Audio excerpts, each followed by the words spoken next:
ஆமென். கர்த்தருடைய பரிசுத்த நாமத்துக்கு மகிமை உண்டாதாக. ආමෙන්. ස්වාමින් වහන්සේගේ ශුද්ධ නාමයට මහිමය වේවා. எங்களோட ஆன்லைனில் இணைந்திருக்கும் உங்கள் அனைவரையும் අප සමග ඔන්ලයින් ඔස්සේ සම්බන්ධව සිටිනා වූ ඔබ සියලු දෙනාම நேற்றும் என்றும் என்றும் மாறாத தேவனுடைய நாமத்தில் வாழ்த்தி வரவேற்கிறோம். ඊයේත් අදත් සෑම විටම නොවිනාශ වූ දෙවියන් වහන්සේගේ නාමයෙන් සුබ පතන්නෙමි. பிரியமானவர்களே, ප්‍රේමවන්තයිනි, இது ஒரு மனமாச்சனா මේක සතුටුදායක දවසක්. நாங்கள் தேவனை ஆராதிக்க ஆன்லைன் மூலமாக ஒன்று கூடி இருக்கிறோம். අපි දෙවියන් වහන්සේව නමස්කාර කරන පිණිස ඔන්ලයින් ඔස්සේ සම්බන්ධ වී සිටින්නෙමු. ஒரு விசை එක මොහොතක් வேதாமத்திலிருந்து ஒரு வசனத்தை நாங்கள் வாசிக்க கேட்போம். ශුද්ධ ලියවිල්ලෙන් සිට ඒක වචනයකට අපි අවුම්කම් දියානට යනවා. யோவான் යෝවාන් 3ஆம் அதிகாரம் 3 වන පරිච්ඡේදයේ 16ஆம் வசனத்தை நாங்கள் வாசிக்க கேட்போம். 16 වෙනි වචනයට අපි අවුම්කම් දෙමු. தேவன் தம்முடைய ஒரே பேரான குமாரனை விசுவாசிக்கிறவன் எவனோ அவன் கெட்டு போகாமல் நித்திய ஜீவனை அடையும் படிக்கு அவரை தந்தருளி இவ்வளவாய் உலகத்தில் அன்பு கூர்ந்தார். මක්නිසාද දෙවියන් වහන්සේ ස්වකී ඒකජාතක පුත්‍රයාණන් දෙන තරම් ලෝකයාට ප්‍රේම කළසේක. එසේ කළේ උන්වහන්සේ කෙරෙහි අදහ ගන්නා සෑම දෙනම විනාශ නොවී සදාකාල ජීවනය ලබන පිණිසය. பிரியமானவர்களே, ප්‍රේමවන්තේනි, தேவன் தம்முடைய ஒரே பேரான குமாரனை எங்களுக்காக தந்தவர். දෙවියන් වහන්සේ උන්වහන්සේගේ ඒකජාතක පුත්‍රයන් වහන්සේව අපෝ දේශ ලබා அவ்வளவு දුන්නා. அன்பு செலுத்தின தேவனை தான் நாங்கள் ஆராதிக்கிறோம். பிரியமானவர்களே, ඒ තරම් ප්‍රේමයේ පුදවුවා වූ දෙවියන් වහන්සේම අපි නමස්කාර කරන්නේ සේනේවන්තේනි. நாங்க அவர் பின்னால போகாத பொழுதும் அவர் எங்களுக்காக வந்தாரு. අපි උන්වහන්සේව සොයා යන්නේ නැති විටත් උන්වහන්සේ අප සොයා ආවා. மனுஷங்களால தூக்கி எறியப்பட்டிருந்தோம். මනුෂ්‍යයන් විසින් උස්සලා විසිකරනු ලැබු සිටියා. ஆனால் என் தேவன் வந்தாரு. එනමුත් අපගේ දෙවියන් වහන්සේ පැමිණුණා. இந்த நாள்லயும் අද දවසේදී அந்த தேவனை நாங்க ஆராதிக்க ඒ போகிறோம். දෙවියන් වහන්සේව අපි නමස්කාර කරන්න அவருக்கே යනවා. மகிமை செலுத்துவோம். දෙවියන් වහන්සේටම මහිමය අපි පුද කරමු.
ஆஸ்தியை கேட்கவில்லை, அந்தஸ்தை கேட்கவில்லை, உள்ளத்தை கேட்டாரையா. நான் தேடி போகவில்லை, என்னை தேடி வந்தாரையா. நான் தேடி போகவில்லை, என்னை தேடி வந்தாரையா. எங்கள் இயேசுவே, எங்கள் இயேசுவே, எங்கள் இயேசுவே, எங்கள் இயேசுவே, எங்கள் இயேசுவே, எங்கள் இயேசுவே, எங்கள் இயேசுவே.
நான் தேடி போகவில்லை, என்னை தேடி வந்தாரையா.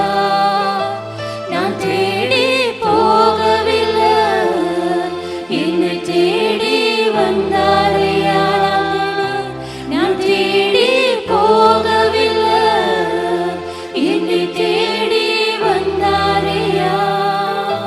நான் தேடி போகவில்லை, என்னை தேடி வந்தாரையா.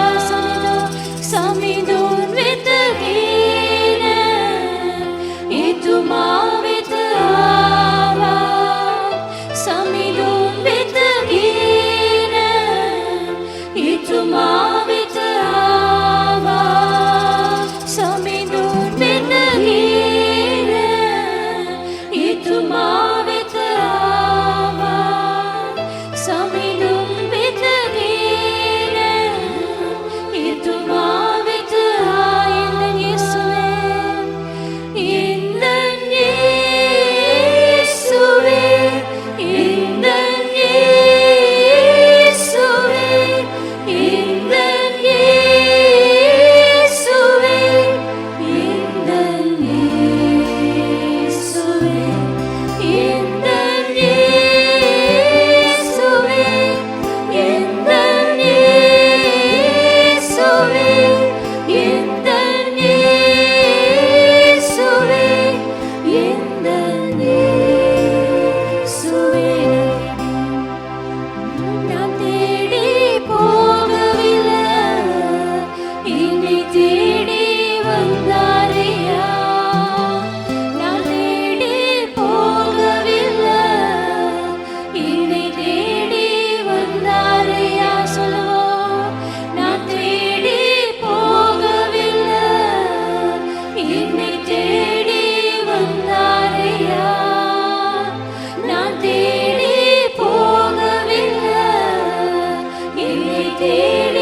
வந்தாரையா நான் தேடி போகவில்லை என்னை தேடி வந்தாரையா நான் தேடி போகவில்லை என்னை தேடி வந்தாரையா எந்தன் இயேசுவே எந்தன் இயேசுவே எந்தன் இயேசுவே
பரிசுத்த நீரே, அல்லேலூயா. அப்படி வாய்களை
Adishuddha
கர்த்தருடைய பரிசுத்த நாமத்துக்கு மகிமை உண்டாவதாக. ස්වාමින් වහන්සේගේ ශුද්ධ නාමයටමයි මේ වේවා. மீண்டுமாக ஆன்லைன் ஊடாக உங்களை சந்திப்பதை இட்டு නැවත වාරයක් ඔන්ලයින් ඔස්සේ ඔබව හමු වීම ගැන கர்த்தருக்குள் நாங்கள் மகிழ்ச்சி அடைகிறோம். ස්වාමින් වහන්සේ තුර අපි ප්‍රීතිමාත් වෙන්නෙමු. இதுவரை நேரம் நாங்கள் தேவனை ஆராதித்தோம். මෙතෙක් වෙලාව අපි දිවෙන් වාසව නමස්කාර කළා. கர்த்தர் நல்லவராக இருக்கிறார். ස්වාමින් වහන්සේ ආපත්ව සිටිනවා. இந்த வேளையிலும் මේ වෙලාවේදී நாங்கள் கர்த்தருக்கென்று காணிக்கை கொடுக்க අපි போகிறோம். දිවෙන් වාසයට කියා පාන්දු ලබා දෙන්න යනවා. அருமையான தேவ பிள்ளைகளே, යාපත් දේව දරුවනි, இயேசு சுவாமி ஒரு ஏழை விதவையை குறித்து சொன்னார். යේසුස් වහන්සේ දුප්පත් වැඳපු ස්ත්‍රී ගැන පැවසුවා. அவள் தன்னுடைய வறுமையிலும் ඈ තමාගේ දුප්පත්කමේ தன்னுடைய ஜீவனத்துக்கு இருந்த තමාගේ ජීවිකාව සඳහා 2 තිබුණා වූ காசை கர்த்தருக்கென்று கொடுத்தார். මිල කාසි දෙකක් දෙවියන් වහන්සේ වෙනුවෙන් ලබා ஆனால் දුන්නා. அநேகர் தங்களுடைய பரிபூரணத்திலிருந்து கொடுத்தார்கள். එනමුත් බොහෝ දෙනෙක් තමන්ගේ සම්පූර්ණත්වයෙන් සිට ලබා ஆனால் දුන්නා. இயேசு சுவாமி இந்த ஏழை விதவை அதிகமாய் போட்டாள் என்று சொன்னார். එනමුත් යේසුස් වහන්සේ අගය කළේ මේ ස්ත්‍රිය තමයි බොහෝ සෙයින් ලබා දුන්නේ කියා. எனவே එම නිසා இன்று நாங்களும் கர்த்தருக்கு கொடுக்க போகிறோம். අද දවසේදී අපි දිවෙන් වහන්සේ වෙනුවෙන් ලබා දෙන්න යනවා. எங்களுக்கு ஒன்றும் இல்லாதிருந்தாலும் අපිට කිසිවක් නැති වුණත් எங்களுடைய குறைவிலும் අපගේ අඩුපාඩුවෙන් நாங்கள் கர்த்தருக்கென்று கொடுக்கும் අපි දිවෙන් වහන්සේට වෙනුවෙන් ලබා දෙන විට ஆண்டவர் எங்களை ஆசீர்வதிப்பார். දිවෙන් වහන්සේ සැබවින්ම අපිව ආශිර්වාද எனவே කරනවා. வீடுகளில் இருந்து නිවසින් සිට எங்களோடு இணைந்திருக்கிற நீங்கள் අප සමග සම්බන්ධව සිටිනා ඔබ உங்களுடைய வலது கரத்திலே ඔබගේ දකුණු අතේ உங்களோட தசம பாகங்களையும் ඔබගේ දසෙන් කොටස්ද உங்களோட காணிக்கைகளை எடுத்துக்கொள்ளுங்கள். ඔබගේ පඬුද ඔබ අරගන්න. நான் அதற்காக ஜெபம் செய்ய போகிறேன். අපි ඒ සඳහා යාඥා කරන්නට යනවා. யாவரும் கண்களை மூடி ඔබ සිරු දනම් දැස් වසමින් என்னோடு இணைந்து கொள்ளுங்கள். මා සමග ඔබත් ඒකත් වෙන්න. பரிசுத்தமுள்ள நல்ல தகப்பனே, ශුද්ධ වියාපත් පියාණනි, இந்த நல்ல நேரத்துக்காக உமக்கு நன்றி. මේ ආපත් වෙලාවට ඔබ වහන්සේට ස්තුතියි. இப்பொழுது உம்முடைய ஜனங்கள் දැනුත් ඔබ වහන්සේගේ ජනතාව வீடுகளிலே இருந்து නිවසින් සිට உம்மை ஆராதித்துக் கொண்டும் ඔබ වහන්සේව නමස්කාර කරමින් உம்மோடு இணைந்தும் ඔබ இருக்கிறார்கள். සමග සම්බන්ධව සිටිනවා இப்பொழுதும் ස්වාමී. දැනුත් පියාණනි, அவர்கள் கொடுக்கிற මොවුන් ලබා දෙන தசம பாகங்களையும் දසෙන් කොටස්ද காணிக்கைகளையும் පඬුරුද தேவரீர் நீர் ஆசீர்வதியும். පියාණනි ඔබ වහන්සේ ආශිර්වාද குறைவுகள் කරන්න. மத்தியிலும் අඩුපාඩුවල් මාදී தேவைகள் மத்தியிலும் අවශ්‍යතාවල් අතරේ உமக்கென்று கொடுக்கிற ඔබ වහන්සේට කියා ලබා உம்முடைய දෙන ஜனங்களை ඔබගේ ජනතාව நீர் ஆசீர்வதியும். ඔවුන් ඔබ වහන්සේ ආශිර්වාද இன்னும் කරන්න. இவர்கள் கைட்டு செய்கிற தொழில்களை ஆசீர்வதியும். තවත් මොවුන් අත්බා කරන්නා වූ රැකියාවල ආශිර්වාද இந்த කරන්න. லாக்டவுன் காலங்களிலேயும் මේ ලොක්ඩවුන් කාලයේදී இவர்களுடைய எல்லா தேவைகளையும் சந்திங்க. මොවුන්ගේ සියලු අවශ්‍යතාවල් සපයන්න. இவர்களுடைய களஞ்சியங்களை நிரப்புங்க. මොවුන්ගේ ගබඩාවල ඔබ වහන්සේ පුරවන්න. இவர்களுக்கு வழிகளை உண்டாக்குங்க. මොවුන්ට මාර්ගවල් ඇති කරන්න. உமக்கென்று கொடுக்கிறவர்கள் ඔබ වහන්සේට කියා ලබා දෙන මොවුන් குறைந்து போகாதபடி අඩු නොවි அதிகமாய் ஆசீர்வதி. බොහෝ සේන ඔබ වහන්සේ உம்முடைய ආශිර්වාද மகிமையின் කරන්න. கரத்திலே ඔබගේ ஒப்புக்கொடுக்கிறேன். මහිමාන්විත දහතට බාර කරමි. இயேசுவின் நாமத்திலே பிதாவே, යේසුස් වහන්සේගේ නාමයෙන් පියාණනි. ஆமென். ආමේන්. இந்த வேளையிலும் මේ වෙලාවෙදිත් நாங்கள் தேவ செய்திக்காக கடந்து செல்ல අපි போகிறோம். දෙවියන් වහන්සේගේ පණිවිඩයට ගත වියන්ට යනවා. தேவ ஊழியன் දෙවදාසියා எங்களுக்காக අප වෙනුවෙන් தேவ வார்த்தையை வழங்குவார். දෙවියන් වහන්සේගේ වචනය උවමාරු කරනවා. ஆமென். ආමේන්.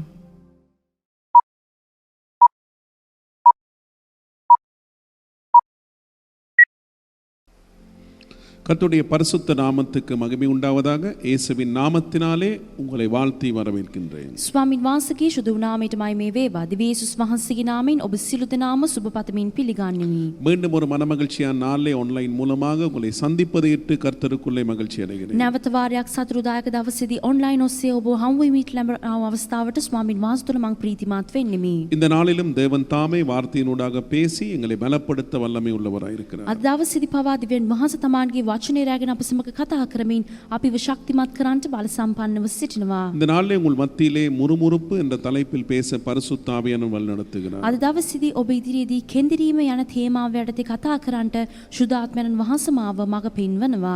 இதற்கு ஆதாரமாக மல்கியா 3ஆம் அதிகாரம் 13ஆம் வசனத்திலிருந்து 18ஆம் வசனம் வரைக்கும் நாங்கள் பார்க்கலாம். මේ සඳහා මලාකි පොතේ 3 වන පරිච්ඡේදයේ 13 වෙනි වචනේ සිට 18 වෙනි වචනේ දක්වා අපිට දැක ගන්නට හැකි වෙනවා. அருமையானவர்களே, மீண்டும் ஸ்ரீலங்காவிலே ரெஸ்ட்ரிக்ஷன் இருக்கிற லாக்டவுன் ஒன்றுக்குள்ளே நாங்கள் சென்று கொண்டிருக்கிறோம். ඒ නැවත වාරයක් ලංකා දේශයේ උදකලා වූ ඒ ලොක්ඩවුන් එක් වාර්තාවරණයකට අපි ගත වී සිටිනවා. அருமையானவர்களே, இப்படிப்பட்ட ஒரு நெருக்கடியான சூழலிலே මෙවැනි නැරපීමක වාතාවරණයේදී நாங்கள் இந்த கல நிலவரத்தை தெளிவாக புரிந்து கொள்ள வேண்டும். අපි මේ තත්ත්වය ඉතාමත් පැහැදිලිව දැනගැනීම ඉතාමත් අවශ්‍යයි. உலகம் எங்கிலும் இந்த கொரோனா வைரஸுடைய தாக்கத்தை நாங்கள் காண முடியும். ලෝක පුරාම අපි මේ කොරෝනා වෛරසයේ බලපෑම දැක ගන්නට අපිට පුළුවන් அதே වෙනවා. நேரத்தில் இஸ்ரவேலிலே அருமையானவர்களே, இன்றைக்கு யுத்தங்கள் அதிகரித்திருக்கிறது. இஸ்ரவேலுக்கும் பலஸ்தீன தேசத்துக்கும் இடையிலான யுத்தம். ඒ වගේම ඊශ්‍රායලයේ ඒ වගේම පලස්තීනයට විරුද්ධව යුද්ධයක් සටනක් ඒ ස්ථානදී සම්භව වී සිටිනවා. இவை எல்லாவற்றையும் உற்று நோக்கிற போது මේ සියලු දේම අපි දෙස බලන විට இயேசு கிறிஸ்துடைய வருகைக்கான அடையாளங்கள் தான் நிறைவேறிக் கொண்டிருக்கிறது. යේසුස් වහන්සේගේ ඊමට අදාළ ලක්ෂණමයි දැනුත් සිදු වී සිටින්නේ. எனவே நாங்கள் அவருடைய வருகைக்கு ஆயத்தமாக வேண்டியது அவசியமாக இருக்கிறது. එහෙනම් අපි දිව්‍යන් වහන්සේගේ ඒ පැමිණීමට සූදානම් වීම අවශ්‍යව තිබෙනවා. லூக்கா 18:8 இயேசு சொல்லுகிறார், மனுஷகுமாரன் வரும்போது விசுவாசத்தை பூமியிலே காண்பாரா என்று. ලූක් 18 වන පරිච්ඡේදයේ 8 වෙනි වචනයේදී යේසුස් වහන්සේ පවසනවා මනුෂ්‍ය පුත්‍රයා එන කලී පොළවි ඇදහිල්ල සම්භවේද කියා. இந்த நாட்களிலே அருமையானவர்களே, நாங்கள் பலவிதமான பிரச்சனைகள் போராட்டங்களுக்குள்ளே செல்லுகிறபடியினால் சில நேரத்திலே நாங்கள் எங்களுடைய விசுவாசத்தை இழந்து சோர்ந்து போன ஒரு நிலையில் இருக்க முடியும். මේ වාර්තාවේදී විවිධ ප්‍රශ්න පොරබදීම් වලට අපි මුහුණ දෙන නිසා සමහර විට අපගේ ඇදහිල්ල අපි අහිමි කරමින් අපි දුර්වලව මැලි වී සිටින්න පුළුවන්. எனவே இயேசு கிறிஸ்துவின் வருகைக்கு நாங்கள் ஆயத்தமாக வேண்டும் என்றால் நாம் சோர்விலிருந்து எழும்ப வேண்டியது அவசியம். යේසුස් වහන්සේගේ ඊමට අපි සූදානම් වෙන්න ඕනේ නම් අපි මැලි කමින් සිට නැගිටීම ඉතාමත් අවශ්‍යව තිබෙනවා. அப்பொழுதுதான் இந்த காலத்துக்கு ஏற்ற காரியத்தை நாம் செய்வதற்கு கடவுளுக்குள்ளே எங்களை திடப்படுத்தி செயல்படுத்த முடியும். එවිට තමයි මේ කාලයට අදාළදී අදාළ ආකාරයෙන් අපි ක්‍රියාත්මක කරන පිණිස අපිව අපි ශක්තිමත් කරගන්න අපිට හැකි වෙනවා.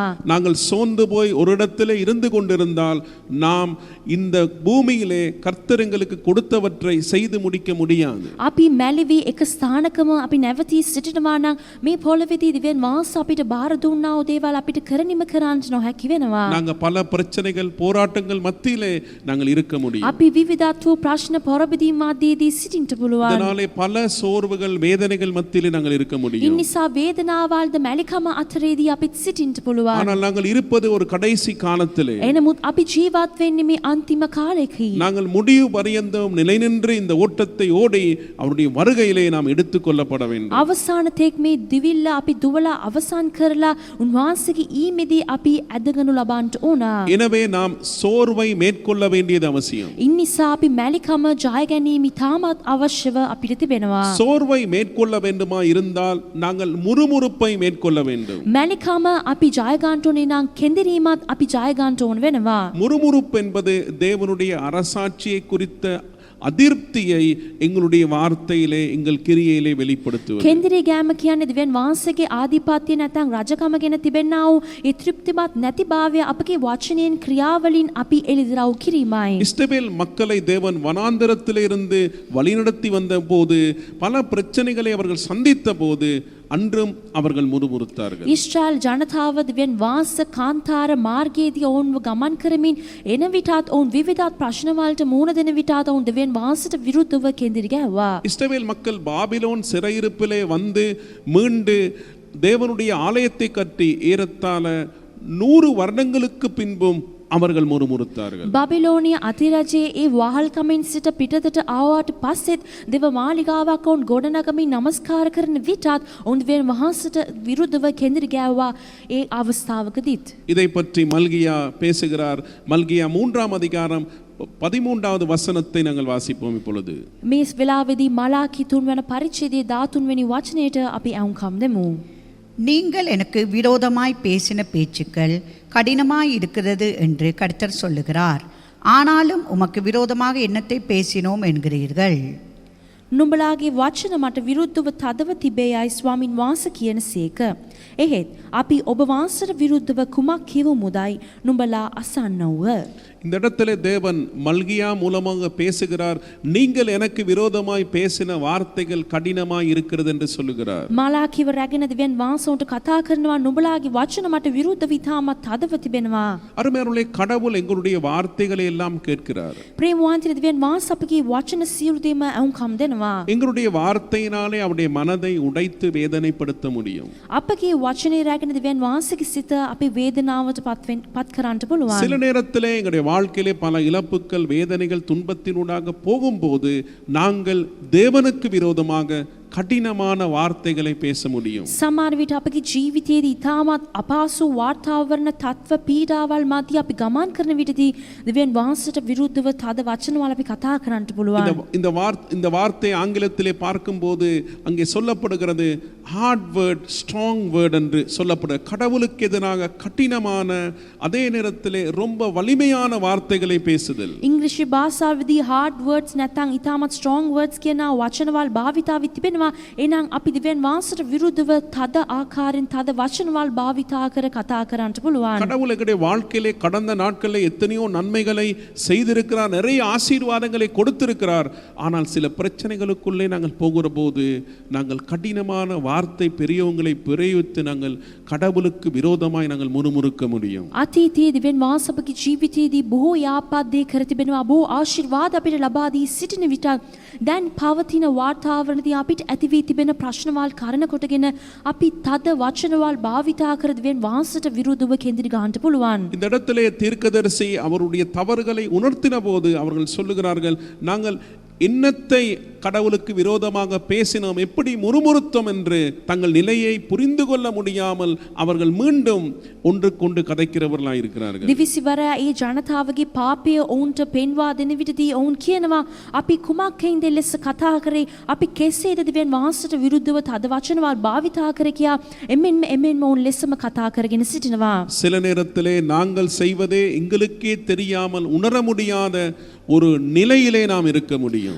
අපි කරන දේ අපිටම තේරුම් වෙන්නේ නැතුව, අපි කරන දේ අපිටම ඇඟින් බර වෙන්නේ නැතුව තිබෙනා ආකාරයෙන් අපි සිටින්න පුළුවන්. ஆனால் அருமையானவர்களே, நாங்கள் எங்கள் நிலையை உணர்ந்து கடவுள் பக்கம் திரும்புவதே கடவுள் விரும்புகிறார். සෙනෙවන්තිනි අපි අපගේ තත්වයේ පිළි අරගෙන දෙවියන් වහන්සේගේ පැත්තට ඇරීමට දෙවියන් වහන්සේ තාමත් කැමති වෙනවා.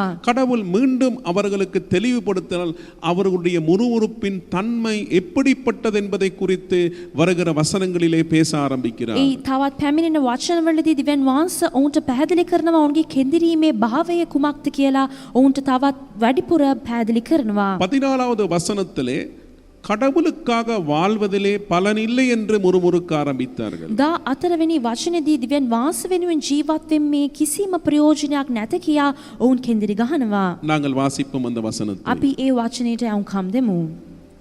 தேவனை சேவிப்பது விருதா, அவருடைய கட்டளைகளை கைக்கொள்கிறதினாலும் சேனைகளின் கர்த்தருக்கு முன்பாக துக்கித்து நடக்கிறதினாலும் என்ன பிரயோஜனம்? නුඹලා කතා කොට දෙවියන් වහන්සේට සේවය කිරීම නිෂ්ඵලය. අප උන්වහන්සේගේ නියමය පවත්වා සේනාවල ස්වාමින් වහන්සේ ඉදිරියේදී ශෝක ලෙස ඇසිරුණයින් ඇති වාසිය මොකද?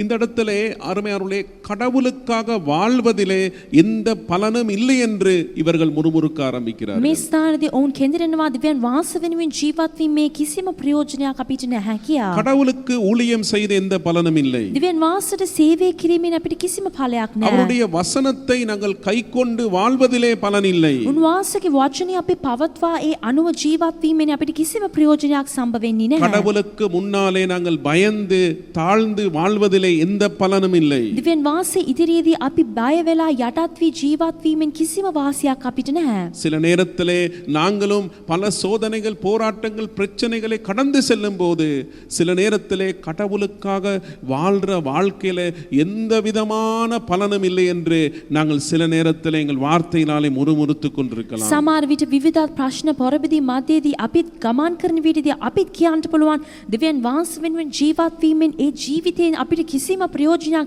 කිසිම වාසියක් සම්බ වෙන්නේ නැහැ කියා අපි දෙවියන් වහන්සේට විරුද්ධව කෙඳිරි ගහන්න පුළුවන්. அருமையானவர்களே, 15வது வசனத்திலே தேவனுக்காக வாழாதவன் நல்லா இருக்கிறான் என்று முறுமுறுக்கிறார்கள். 15 වෙනි වචනේදී ඔවුන් පවසනවා දෙවියන් වහන්සේ වෙනුවෙන් නොජීවත් වෙන්නා වූ අය ඊටමත් යාපත් ලෙස විපාකයක් සතුව ජීවත් වෙනවා කියා. 15வது வசனத்தை வாசிப்போம். 15 වෙනි වචනේට අපි අංකම් දෙමු. இப்போதும் அகங்காரிகளை பாக்கியவான்கள் என்கிறோம், தீமை செய்கிறவர்கள் திடப்படுகிறார்கள், அவர்கள் தேவனை பரீட்சை பார்த்தாலும் விடுவிக்கப்படுகிறார்களே என்று சொல்லுகிறீர்கள். එබැවින් උඩංගු තැනැත්තෝ වාසනාවන්තයෝයයි අපි දැන් කියමුව. එසේය දුෂ්ටකම් කරන්නෝ දියුණු වෙති. ඔවුන් දෙවියන් වහන්සේ පරීක්ෂා කළ නමුත් ගලවනු ලබති කියන්නවුව. இந்த இடத்திலே அவர்கள் என்ன சொல்கிறார் என்றால், தேவனோடு வாழாதவர்கள் நல்லா இருக்கிறார்கள். මේ ස්ථානදී ඔවුන් කියනවා දෙවියන් වහන්සේ වෙනුවෙන් ජීවත් නොවන අය ඔවුන් යාපත් ලෙස සිටිනවා. அவங்களுக்கு பலன் உண்டு, ඔවුන්ට විපාකයක් තිබෙනවා. ஆனால் தேவனுக்காக வாழ்ற எங்களுக்கு பலன் இல்லை. එනමුත් දෙවියන් වහන්සේ වෙනුවෙන් ජීවත් වෙන්නා වූ අපිට කිසිම විපාකයක් නැහැ. அவர்கள் தேவனை மதிக்கவில்லை, அவருடைய பிரமாணங்களை மதிக்கவில்லை, பெருமையாய் இருக்கிறார்கள். ඔවුන් දෙවියන් වහන්සේට ගෞරව කළේ නැහැ. දෙවියන් වහන්සේගේ නියමය පවත්වා ගත්තේ නැහැ. ඔවුන් උඩංගුව සිටිනවා. ஆனால் அவர்கள் பாக்கியவான்களாய் இந்த பூமியிலே வாழ்கிறார்கள். එනමුත් ඔවුන් වාසනාවන්තයෝ ලෙස මේ පොළොවේදී ඔවුන් ජීවත් වෙනවා. அக்கிரமத்தையும் தீமையும் செய்கிறவன் திடனாயிருக்கிறான், உறுதியாயிருக்கிறான், அவன் வேறு உண்டி இருக்கிறான். දුෂ්ටකම්ද අපරාධ ක්‍රියාවල් කරන තැනත ඌ දියුණු වෙනවා. ඊටමත් ස්ථාවරව මේ පොළොවේදී ජීවත් වෙනවා. ஆனால் நாங்கள் நன்மை செய்தோம், நாங்கள் அறுப்புண்டு போகிறோம், நிலையற்று போகிறோம், பல பிரச்சனைகள் போராட்டங்களுக்குள்ளாலே செல்லுகிறோம் என்ற ஒரு முறுமுறுப்பு அவர்களுக்குள்ளே வருகிறது. අපි යාපත් ලෙස දෙවියන් වහන්සේට කීකරු වී ජීවත් වෙන විටත් අපිට කිසිම විපාකයක් නැති වී අපි කැපී යනවා කියවන පවසනවා. அவர்கள் தேவனை பரீட்சை பார்த்தும் விடுதலை அடைகிறார்கள். ඔවුන් දෙවියන් වහන්සේව පරීක්ෂා කළ නමුත් ගලවරු ලබනවා. அவர்களுக்கு தண்டனை வரவில்லை. ඔවුන්ට කිසිම දඬුවමක් පැමිණුනේ නැහැ. எல்லா பிரச்சனையிலும் அவங்களுக்கு விடுதலை. සියලු ප්‍රශ්න වලින් සිට ඔවුන්ට නිදහස. ஆனால் நாங்கள் எல்லா பிரச்சனையிலும் சிக்கி தவித்துக் එනමුත් கொண்டிருக்கிறோம். අපි සියලු ප්‍රශ්න වලට අවසමින් අපි ඊටමත් වේදනාවලට පත් වීගෙන සිටිනවා. எங்க வாழ்க்கையில பிரச்சனைக்கு மேல பிரச்சனை. අපගේ ජීවිතයේදී ප්‍රශ්න පිට ප්‍රශ්න. இத்தனை வருஷம் தேவனுக்காக வாழ்ந்து என்ன பலன் මෙච්චර අවුරුද්ද දෙවියන් වහන්සේ වෙනුවෙන් ජීවත් වෙලා අපිට කුමන ප්‍රයෝජනයක් තිබෙනවද? என்ற பல கேள்விகளோடு இந்த இடத்துல நீங்கள் මේ இருக்க முடியும். ආකාර විවිධ ප්‍රශ්නාර්ථ සමග ඔබ මේ ස්ථානදී සිටින්න පුළුවන්. அருமையானவர்களே, உண்மையாக தேவனுக்காக வாழுகிற பக்தர்கள் கடவுளை பற்றி எப்படிப்பட்ட அபிப்பிராயம் உடையவர்களாய் இருக்கிறார்கள் என்பதை பற்றி 16வது வசனத்தில் நாங்கள் பார்க்க முடியும். 16 වෙනි වචනේදී සැබෑ වූ ඇදලි වතුන්ගේ කතාව ඔවුන් දෙවියන් වහන්සේ ගැන කුමන අභිප්‍රායක් සමග සිටිනවා කියන දේ මේ 16 වෙනි වචනේදී අපිට දැක ගන්නට හැකි වෙනවා. 16வது வசனத்தை நாங்கள் வாசிப்போம். 16 වෙනි වචනේට අපි අහුම්කම් දෙමු. அப்பொழுது கர்த்தருக்கு பயந்தவர்கள் ஒருவரோடு ஒருவர் பேசிக்கொள்வார்கள். கர்த்தர் கவனித்து கேட்பார். கர்த்தருக்கு பயந்தவர்களுக்காகவும் அவருடைய நாமத்தை தியானிக்கிறவர்களுக்காகவும் ஞாபக புஸ்தகம் ஒன்று அவருக்கு முன்பாக எழுதப்பட்டிருக்கிறது. එකල ස්වාමින් වහන්සේ කෙරෙහි බය ඇත්තෝ එකිනෙකා සමග කතා කරගත්තෝය. ස්වාමින් වහන්සේද කන්දී ඇසුසේක. එවිට ස්වාමින් වහන්සේ කෙරෙහි බය ඇත්තා වූ උන්වහන්සේගේ නාමයේ සැලකුවා වූ අය ගැන උන්වහන්සේ ඉදිරියේ සිහිවීමේ පොතක් ලියන ලද්දේය. எவ்வளவு பிரச்சனை, போராட்டம், துன்பம் வந்தாலும் கடவுளுக்காக பயந்து வாழுகிற உண்மையுள்ள தேவ பக்தர்கள் இருக்கிறார்கள். කොච්චර පීඩා ප්‍රශ්න පොරපෙදින් පැමිණෙන විටත් දිව්‍යන් වහන්සේ වෙනුවෙන් බය වී ජීවත් වෙනව භක්තිවන්තයන් සිටිනවා. அவருடைய நாமத்தை தியானித்து, அவருடைய வசனங்களை தியானித்து, அவருக்கு பயந்து எல்லா பிரச்சனை போராட்டத்தில் நிலை நிற்கிற தேவ பிள்ளைகள் இருக்கிறார்கள். උන්වහන්සේගේ වචනේ මෙනෙහි කරමින් ඕනෑම ප්‍රශ්න පොරපෙදීමක් සම්බ වෙන විට දිව්‍යන් වහන්සේ වෙනුවෙන් ස්ථාවරව සිට ගන්නා වූ දෙව් ජනතාව පිරිසක් සිටිනවා. அவர்களுடைய வாழ்க்கையில என்ன புயல் அடிச்சாலும், என்ன பிரச்சனை போராட்டம் வந்தாலும் அவங்க உறுதியாய் நிலை நின்று கடவுளை துதிக்கிறவர்கள், உண்மையாக கடவுளை புகழ்கிறவர்கள், தங்கள் விசுவாசத்தை வெளிப்படுத்துகிறவர்களாய் இருக்கிறார்கள். කුමන සුලිසුලං කුණාටුවක් ඔවුන්ගේ ජීවිතයේදී පැමිණුණත් ඔවුන් දිව්‍යන් වහන්සේට ප්‍රශංසා කරමින්, දිව්‍යන් වහන්සේට ස්තුති පුද කරමින්, උන්වහන්සේව උසස් කරමින් තමන්ගේ ජීවිතයේදී උන් ජීවත් වෙනවා. அவர்கள் பேசுவதையும் தேவன் கேட்கிறார். ඔවුන් කතා කරන විට දිව්‍යන් වහන්සේ කන් යොමු කරනවා. அவர்கள் என்ன சொல்லுகிறார் என்றால், ඔවුන් කුමක්ද පවසන්නේ නම් அவருடைய அவருக்கு பயந்தவர்களுக்கும் அவருடைய நாமத்தை தியானிக்கிறவர்களுக்காக கடவுள் ஒரு ஞாபக புத்தகத்தை வைத்திருக்கிறார் என்று அவர்கள் அறிக்கை பண்ணுகிறார்கள். ස්වාමින් වහන්සේ කෙරේ බය ඇත්තා වූ උන්වහන්සේගේ නාමයේ සැලකුවා වූ අය ගැන උන්වහන්සේ ඉදිරියේදී සිහිවීමේ පොතක් ලියා තිබේ කියා උන් ප්‍රකාශ කරනවා. அருமையானவர்களே, ஞாபக புத்தகம் என்று சொல்லும்போது அந்த காலத்திலே ராஜாக்கள் தங்களுக்கு உதவி செய்த மனிதர்களுடைய பெயர்களை எல்லாம் குறிப்பிட்டு அவர்களுக்கு பலனளிப்பதற்காக அந்த புத்தகத்தை வைத்திருந்தார்கள். සිහිවීමේ පොතක් කියලා කියනකොටදී ඒ කාලේදී රජුරුවන් තමන්ට යාපත් ක්‍රියාවල් කරපු අයගේ නාමය එහිදී සඳහන් කරමින් එන්නා වූ කාලේදී ඔවුන්ට විපාකයක් ලබා දෙන පිණිසයි මේ සිහිවීමේ පොතක් ඔවුන් වෙත තබාගෙන සිටිනවා. நாங்கள் பார்க்கலாம், எஸ்தர் புத்தகத்திலே மொர்தெகாயுக்கு ராஜா என்ன செய்கிறான் என்றால், அந்த ஞாபக புத்தகத்திலே அவனுடைய பெயர் குறிக்கப்பட்டதை பார்த்து அவனை கனம் பண்ணுகிறதை பார்க்கலாம். එස්තරගේ පොතේ ඒ මොර්දෙකායිගේ නාමය ඒ සිහිවීමේ පොතේ ඒ රජුගේ සිහිවීමේ පොතේ ඒ නම ලියා තිබුණ දේ ඒ දැක එන්නා වූ කාලෙදී ඔහුට යාපතක් සම්බ වුණ දේ ඒ පොතේදී අපිට දැක ගන්නට හැකි වුණා.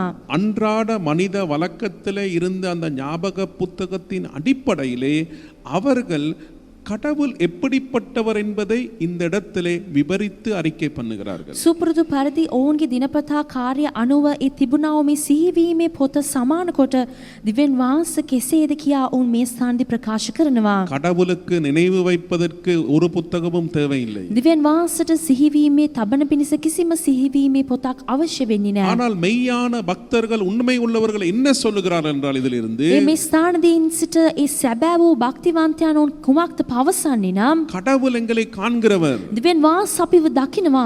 நாங்கள் அவருக்காக செய்தவற்றை நினைவிலே அவர் வைத்திருக்கிறார். උන්වහන්සේ වෙනුවෙන් අපි කරපු දේ දිවෙන් වහන්සේ Tamanගේ සිහියේදී තබමින් සිටිනවා. அவர் அதையெல்லாம் மறந்து விடுகிறவர் அல்ல. උන්වහන්සේ කාරණාවල් අමතක කරන්නේ නැහැ. அவர் நிச்சயம் பலனளிக்கிறவர். උන්වහන්සේ සැබවින්ම අපිට ප්‍රතිඵලයක් ලබා දෙනවා. தாமதித்தாலும் நிச்சயம் பலன் உண்டு. ප්‍රමාද වුණත් සැබවින්ම අපිට විපාකයක් සම්බ වෙනවා. அருமையான தேவனுடைய பிள்ளையை சில நேரத்தில் சொல்லலாம், எனக்கு எந்த பலனும் கிடைக்கவில்லை என்று. යාපත් දේව දරුවෙනි ඔබ සමහර විට පවසන්න පුළුවන් මට කිසිම විපාකයක් ලැබුණේ නැහැ කියලා. கடவுள் உன்னை காண்கிறவராய் இருக்கிறார். දිවෙන් වහන්සේ දකින්නා වූ තැනත් වහන්සේ. கடவுள் நினைவு வைத்திருக்கிறார் நீ செய்த எல்லாவற்றையும். ඔබ කරපු සියලු දේම දිවෙන් වහන්සේ Tamanගේ මතකයේදී තබාගෙන සිටිනවා. அவர் மறப்பதற்கு ஒரு மனிதன் அல்ல. අමතක කරාන්ට උන්වහන්සේ මිනිසෙක් නෙවෙයි. உன்னை பயன்படுத்தி தூக்கி வீசுவதற்கு அவர் சுயநலமான ஒரு கடவுள் இல்லை. ඔබව භාවිතා කරලා උස්සලා විසිකරන්ට ආත්මාර්ථකාමීව සිටිනා වූ දිවෙන් වහන්සේ නෙමේ. அவர் எல்லாவற்றையும் நினைவிலே வைத்திருக்கிறார். උන්වහන්සේ සියලු දේම තමාගේ මතකයේ තබාගෙන සිටිනවා.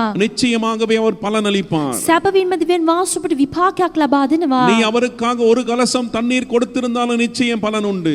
ඔබ දිවෙන් වහන්සේ වෙනුවෙන් එක භාජනයක වතුර ලබා දෙන විටත් ඒකට අදාළ ප්‍රතිඵල විපාකය ඔබට ලැබෙනවා. எனவே கர்த்தரை சேவித்து கர்த்தருக்காக வாழ்ந்து எந்த மனிதன் இந்த பூமியிலே நட்டப்படுவதில்லை. දිවෙන් වහන්සේෙන් ජීවත් වෙලා දිවෙන් වහන්සේ වෙනුවෙන් සේවය කරන කිසිම තැනක් මේ පොළොවේදී නිෂ්ඵලව ඇරී යන්නේ නැහැ. நாங்கள் நட்டப்பட்டது போல நாங்கள் நினைத்துக் கொள்ளலாம். අපි අලාපට පත් වුණා කියා අපි සිතා ගන්න පුළුවන්. சூழ்நிலைகள் தோல்வியா இருக்கலாம். වාතාවරණවල අපිට පරාජිතව තිබෙන්න පුළුවන්. எல்லாம் எதிராக இருக்கலாம். සියලු දේම අපිට ඇරෙයිව තිබෙන්න පුළුවන්. ஆனால் நிச்சயம் ஒரு பலன் உண்டு. එනමුත් සැබවින්ම අපිට විපාකයක් සම්බ වෙනවා. நிச்சயம் முடிவு உண்டு. සැබවින්ම අපිට විපාකයක් සම්බ වෙනවා. நிச்சயம் ஒரு மாற்றத்தை கடவுள் கொடுப்பார். සැබවින්ම වෙනසක් දිවෙන් වහන්සේ අප තුල ඇති කරනවා. 17ஆம் வசனம் 18ஆம் வசனத்திலே கடவுள் பலனளிப்பதாக இந்த இடத்திலே வாக்கு கொடுக்கிறார். දා 8 වන දා 8 වන වචනවලදී දිවෙන් වහන්සේට විපාකයක් ලබා දෙනවා කියා පොරොන්දු වෙනවා. நாங்கள் வாசிப்போம் அந்த வசனத்தை. අපි ඒ වචන වලට අවුකම් දෙමු.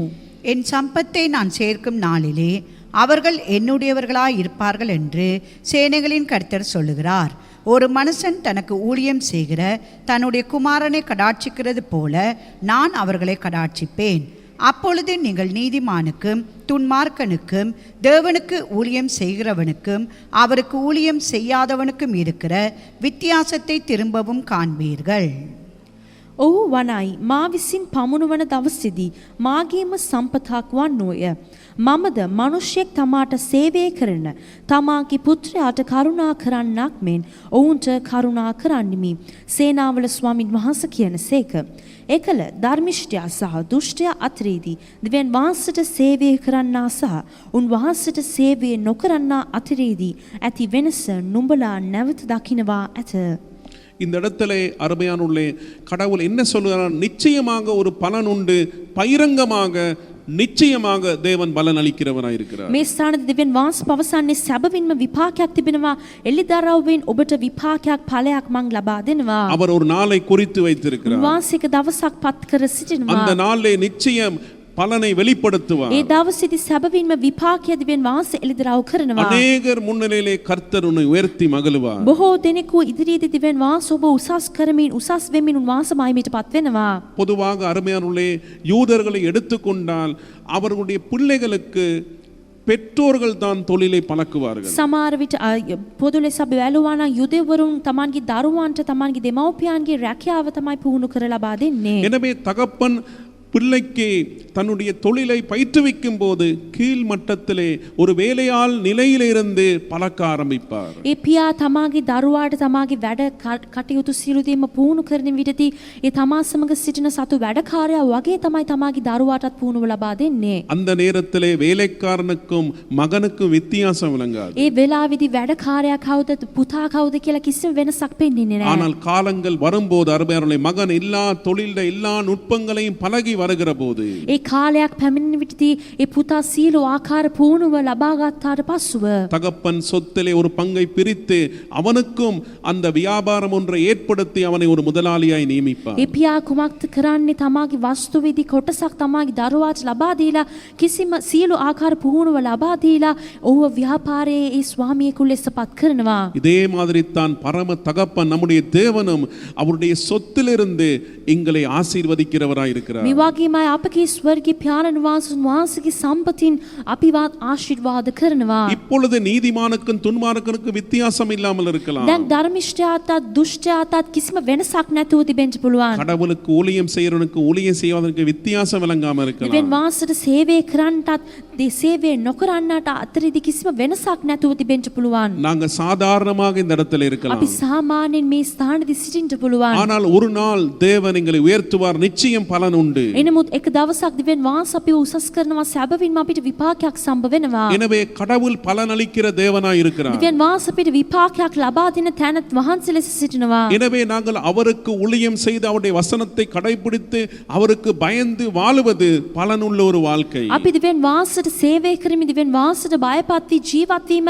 විපාකයක් ඇති ජීවිතයක්. எனவே அருமையானவர்களே, நாங்கள் பிரச்சனைகள் போராட்டங்களுக்குள்ளாலே செல்லும் போது நாங்கள் முறுமுறுக்காமல் உறுதியாய் நிலை நிற்க வேண்டியது அவசியமாய் இருக்கிறது. ප්‍රශ්න පොරපෙදී අතරේදී අපි ගමන් කරන විදිහට අපි කෙඳිරන්නේ නැතුව ඉතාමත් ස්ථාවරව අපි මැලි නොවි සිට ගැනීම ඉතාමත් අවශ්‍යව තිබෙනවා. யோசேப்பு சிறை கிடங்கிலே இருந்த போதிலும் அவன் முறுமுறுக்காமல் உறுதியாய் இருந்தான். යෝසෙප් සිර අසරේ සිටින විට ඔහු කෙඳිරන්නේ නැතුව දෙවියන් වහන්සේ තුල ස්ථාවරව සිටියා. அவன் தேவனுக்கு உண்மையாய் வாழ்ந்த போதிலும் சிறை கிடங்கிலே நம்பிக்கையற்ற ஒரு நிலையில் இருந்தான். ඔහු දෙවියන් වහන්සේ වෙනුවෙන් අවංකව ජීවත් වෙන විටත් සිර අසරේදී කිසිම බලාපොරොත්තුවක් ඔහු වෙත තිබුණේ නැහැ. ஒரு முன்னேற்றம் வருமா, ஒரு முடிவு வருமா, ஒரு உயர்வு வருமா என்று எதிர்பார்க்க முடியாத ஒரு சூனிய நிலையிலே அவன் இருந்தான். එක් නිදහසක් සම්භවේද එක් දියුණුවක් සම්භවේද කියනවා කිසිම වාර්තාවරයක් නැති අවස්ථාවකමයි ඔහු සිටියේ. யாருமே அவனை நினைப்பதற்கில்லை. කවුරුත් ඔහුව සිතන පිණිස නැහැ. எல்லாராலும் மறக்கப்பட்டவனாய் இருந்தான். සියලු දෙනා උදෙසා අමතක කරනු ලැබ සිටියා. ஆனால் ஒரு நாள் එනමුත් එක ஒரு දවසක් நாள் வந்தது. එක දවසක් පැමිණුණා. தேவன் யோசேப்பை நினைத்தான். දෙවියන් වහන්සේ යෝසප්ව සිතුවා.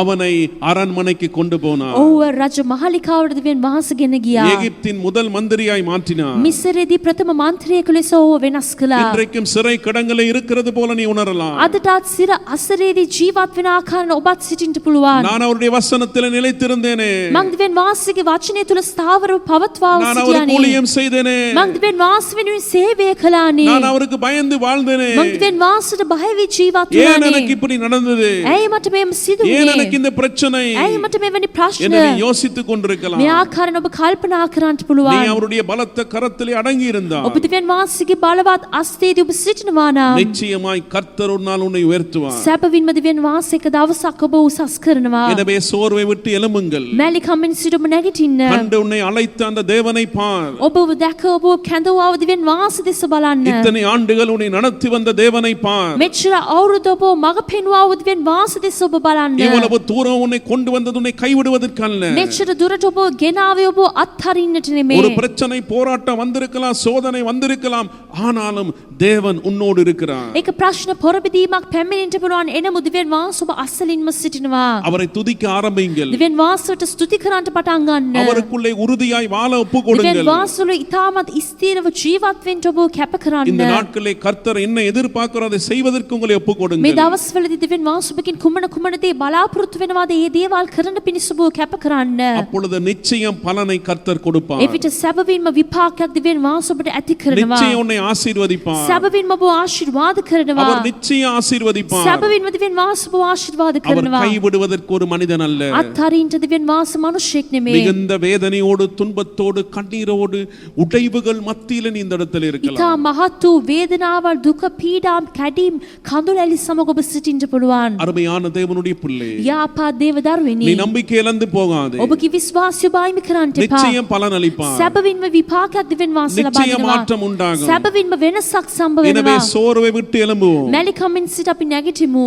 இந்த நெருக்கடியான காலத்திலே මේ නැරපීමේ කාලේ ஒரு ஒளியா இருப்பதற்கு, ආලෝකයක් ලෙස සිටින්නට இந்த பூமிக்கு ஒரு ஒப்பா இருப்பதற்கு මේ පොළොවට ලුණුවක් ලෙස සිටින්නට සිටින්නට கர்த்தரின் ஒரு சாட்சியாய் நிற்பதற்கு දෙවියන් වහන්සේ ඉදිරියේදී සාක්ෂිමත් ලෙස සිටින්නට கடவுள் கொடுத்த ஊழியங்களை பொறுப்புகளை செய்வதற்கு දෙවියන් වහන්සේ ලබා දුන්නා වූ සේවයේ වගකීම ඉටු කරන්නට எங்களை நாங்கள் ஒப்புக் கொடுப்போம். අපි කැප කරමු. எங்களை அழைத்தவர் உண்மை உள்ளவர். අපිව කැඳවූ දෙවියන් වහන්සේ සත්‍යයි. அவர் முடிவு பரியந்தம் எங்களை நடத்த வல்லவர். අවසානතෙක් අපිව මඟ පෙන්වන්නට දෙවියන් වහන්සේ බල எனவே සම්පන්නයි. இந்த காலை பொழுதிலே එම නිසාම උදෑසන වෙලාවේදී தேவனே என்னை பலப்படுத்துங்கள் என்று கேளுங்கள். ස්වාමිනී මාව ශක්තිමත් කරන්න කියලා என்ற බිල්ලන්න. சோர்விலிருந்து என்னை எழுப்புங்கள். මාගේ මැලිකමෙන් සිට මාව නැගිටවන්න. ஐயா இந்த ஓட்டத்தை ஓடுவதற்கு உமது வலிமையை தாங்கள். මේ දිවිල්ල මං දුවන්ට ඔබගේ ශක්තිය ධෛර්යය මට ලබා දෙන්න. கேளுங்கள் அப்பொழுது உங்களுக்கு ඔබ கிடைக்கும். ඉල්ලන්න එවිට ඔබට ලබා දෙනු ඇත. அவருடைய சத்துவத்தினால் உங்களை நிரப்பி பலப்படுத்த வல்லவர். වාසිකී බලයෙන් ඔබ පුරවා ඔබ ශක්තිමත් කරන්නට දෙවියන් වහන්සේ බලවත්ය. எனவே அவரை நோக்கி பாருங்கள். දෙවියන් වහන්සේ දෙස ඔබ බලන්න. எனக்கு பலன் தாங்கள் என்று මට கேளுங்கள். බලය දෙන්න කියලා ඔබ ඉල්ලන්න. நிச்சயம் பலப்படுத்துவார். සැබවින්ම දෙවියන් වහන්සේ ඔබට ශක්තිමත් தொடர்ந்து කරනවා. இந்த ஓட்டத்தை ஓட உனக்கு உதவி දිගටම செய்வார். මේ දිවිල්ල දුවන්ට දෙවියන් වහන්සේ ඔබට උපකාර කරනවා. அருமையான தேவனுடைய பிள்ளை යාපත් දේව දරුවෙනි. இந்த வேளையில எங்களை ஒப்புக் கொடுப்போம். මේ වෙලාවේදී අපි කැප කරමු. அவர் உங்களை பலப்படுத்தி දෙවියන් වහන්සේ ඔබ ශක්තිමත් முடிவு කොට பரியந்தம் உங்களை நடத்தி අවසාන තික ඔබ මඟ පෙන්වමින් அவருடைய வருகைக்கு ஆயத்தப்படுத்தி වාසිකීමට ඔබ සූදානම් කරමින් கடவுள் வைத்திருக்கிற நாட்களிலே දෙවියන් වහන්සේ තබුවා මේ දවස්වල உங்களை அநேகருக்கு ஆசீர்வாதமாய் நிலைநிறுத்த வல்லமை உள்ளவராயிருக்கிறார். ඔබ බොහෝ දෙනෙකුට ආශිර්වාදයක් ලෙස ස්ථාවරව සිටවා තබන්නට බලවත් ලෙස සිටිනවා. எனவே உங்களை ஒப்புக் கொடுங்கள். එම නිසා ඔබ කැප කරන්න. உங்களுக்காக நான் ஜெபிக்க போகிறேன். ඔබ වෙනුවෙන් මං යාඥා කරන්නට යනවා. பரிசுத்தமான பிதாவே, සුදු ව්‍යාපත් පියාණනි, ஐயா இந்த நல்ல நேரத்துக்காக உமக்கு நன்றி. මේ යාපත් වෙලාවට ඔබ වහන්සේට ස්තුතියි. இந்த நாளிலே வார்த்தையின் ஊடாக நீர் எங்களோடு பேசின தயவுக்காக நன்றி. වචනේ රැගෙන ඔබ වහන්සේ අප සමග කතා කරපු ඒ දයාවට ස්තුතියි. ஐயா எங்க வாழ்க்கையில் நாங்க செய்த மீறுதல்களை எங்களுக்கு மன்னிக்கும்படியாய் கேட்கிறேன். අපගේ ජීවිතය අපි කරපු කඩකිරීම වලට ඔබ වහන්සේ අපිට සබාව දෙන්න. நெருக்கடிகள் வேதனைகளிலே நாங்கள் முறுமுறுத்தோம். ஐயா நாங்கள் உம்மை மறந்தோம். இனி செய்தவற்றை மறந்தோம். නැරපීම වාතාවරණයේදී අපි ඔබ වහන්සේට විරුද්ධව කෙඳිරුවා ඔබ වහන්සේ අපිට කරපු දේවල් අපි අමතක කළා. தேவரீர் எங்களை மன்னிக்கும்படியாய் கேட்கிறேன். ස්වාමිනී අපිට සමාව දෙන්න පිණිස අපි ඔබගෙන් ඉල්ලා உண்மையாக සිටිමු. உம்மை சேவிப்பது ஐயா உம்முடைய வசனத்தின்படி வாழுதல் உம்மோடு வாழ்ற வாழ்க்கை ஆசீர்வாதம் நிறைந்தது பலனுள்ளது என்பதை நாங்கள் அறிக்கை பண்ணுகிறோம். සැබවින්ම ඔබ වහන්සේට සේවය කරමින් ඔබ වෙනුවෙන් ජීවත් වෙනා වූ ජීවිතයට විපාකයේ තිබෙනවා ප්‍රතිඵලයක් ලැබෙනවා කියන දේ අපි විශ්වාසයෙන් යුක්තව අපි ප්‍රකාශ කරන්නේ. ஞாபக புத்தகத்திலே நீர் எல்லாவற்றையும் எழுதி வைத்திருக்கிறீர். සිහිවීමේ පොතේදී ඔබ වහන්සේ සියලු දේම ලියා තබමින් සිටිනවා. நீர் காண்கிறவர், நீர் எல்லாவற்றையும் நினைவு வைத்திருக்கிறீர். ஒரு நாள் எங்களுக்கு பலனல் தருவீர். ඔබ වහන්සේ දක්නා වූ දෙවියන් වහන්සේ සැබවින්ම එක දවසක් අපිට සියලු දේවල්ට විපාකයක් ලබා දෙන තැනත් වහන්සේ ලෙස සිටිනවා. நீர் ஏற்ற காலத்திலே எங்களை உயர்த்தும்படி உம்முடைய பலத்த கரத்திலே அடங்கி இருக்கிற கிருபையை எங்களுக்கு தாங்க. නිසි කාලයේදී ඔබ වහන්සේ අපිව උසස් කරන තෙක් ඔබ වහන්සේගේ බලවත් වූ අස්තිදී අපි පිහිටවි ජීවත් වෙන්න යුතු කරුණාව අපිට ලබා දෙන මැනවි. இந்த நாளிலே சோர்ந்து போயிருக்கிற ஒவ்வொரு தேவ பிள்ளைகளுக்கும் உம்முடைய பலத்தை நீர் கொடுக்கும்படியாக ஜெபிக்கிறேன். මැලිව සිටිනා වූ සියලු දේව දරුවන්ට ඔබගේ ශක්තිය ඔබ වහන්සේ ලබා දෙන්න ඕන කියලා අපි ඔබගෙන් ඉල්ලා இந்த සිටිනවා. கடைசி காலத்திலே உமக்கு சாட்சியாக வாழ்வதற்கும் நீர் கொடுத்த பொறுப்புகளை செய்து முடிப்பதற்கும் உம்முடைய பலனை கொடுப்பீராக. මේ අන්තිම කාලෙදී ඔබ වහන්සේට සාක්ෂිමත් ලෙස ජීවත් වෙන්නටත් ඔබ වහන්සේ අපිට බාර දුන්නා වූ වැඩ කටයුතු කරණිම කරන්නටත් අපිට උපකාර කරන්න. இந்த நாளிலே ஒவ்வொரு தேவ பிள்ளையுடைய விண்ணப்பங்களுக்கு தேவரீர் பதில் கொடுப்பீராக. සියලු දේව දරුවන්ගේ ආයඳුම් කන්නලවට ඔබ වහන්සේ පිළිතුරක් සපයන්න. வீடுகளிலே அப்பம் தண்ணீரை ஆசீர்வதிப்பீராக. නිවසේදී රොටියද පානිද ඔබ වහන්සේ ආශිර්වාද කරන්න. போக்கு வரத்துக்களே தேவரீர் கூட இருப்பீராக. යාම ඊමේදී දෙවියන් වහන්සේ ඔබ සමග සිටින්න. எல்லா கொள்ளை நோய்க்கு விலக்கி காத்துக்கொள்ளுங்கள். සියලු වසංකතීන් ඇරෙව මොවුන්ව ආරක්ෂා කරන්න. இயேசுவின் நாமத்தினாலே பிதாவே. දිවේසුස් වහන්සේගේ නාමයෙන් පියාණනි. ஆமென். ආමේන්. என் ஆத்துமாவே கர்த்தரை சோஸ்திரி, என் முழுலுமே அவருடைய பரிசுத்த நாமத்தை சோஸ்திரி. என் ஆத்துமாவே கர்த்தரை சோஸ்திரி, அவர் செய்த சகல உபகாரங்களை மறவாதே. ஆமென். මාගේ ආත්මයේ ස්වාමීට ප්‍රශංසා කරව. මා තුළ ඇති සියල්ල උන්වහන්සේගේ සුදු නාමයට ප්‍රශංසා කරව. මාගේ ආත්මයේ ස්වාමීට ප්‍රශංසා කරව. උන්වහන්සේගේ උපකාර සියල්ල සිහි නැති නොකරව. நம்முடைய கர்த்தராகிய இயேசு கிறிஸ்துவின் கிருபையும் අපගේ ස්වාමී යේසුස් වහන්සේගේ කරුණාවත් பிதாவாகிய தேவனுடைய அன்பும் පියුතිපෙන් වහන්සේගේ ප්‍රේමයත් பரிசுத்த ஆவியானுடைய அந்யோன்ய ஐக்கியமும் ශුද්ධාත්මෙන් වහන්සේගේ එකමුතුකමත් இன்றும் என்றும் சதா காலமும் අදත් එටත් සදා කාලෙටම நம் அனைவரோடும் தங்குவதாக. අප සියලු දෙනා සමග පවතිවා. ஆமென். ආමේන්.